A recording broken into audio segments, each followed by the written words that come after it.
Frères et sœurs, bonjour. Quand j'étais petit, il y avait dans la chambre de mes parents une grande armoire à glace. Et je me souviens que j'étais fasciné par ce que je voyais dans le miroir. C'était comme la porte d'entrée d'un univers mystérieux qui commençait là et dans lequel j'aurais bien voulu pénétrer. Le miroir avait comme de la profondeur.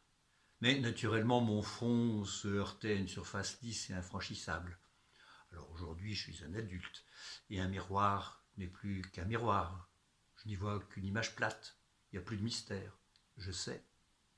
Dans l'évangile d'aujourd'hui, les habitants de Jérusalem sont des adultes. Ils savent qui est Jésus, originaire de Nazareth et fils de Joseph le charpentier. Ils savent et ce savoir est comme un miroir infranchissable sur lequel leurs esprits s'arrêtent.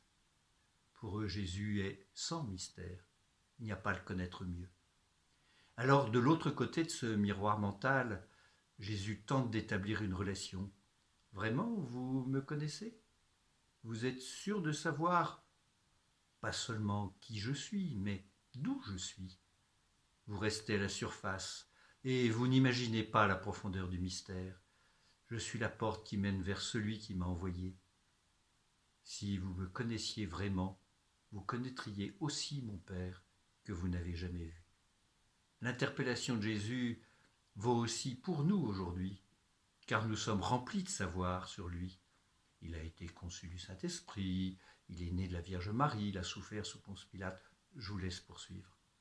Le danger serait d'en rester là, comme jadis mon front butait sur le miroir. Savoir des choses sur Jésus, ça n'est pas connaître Jésus.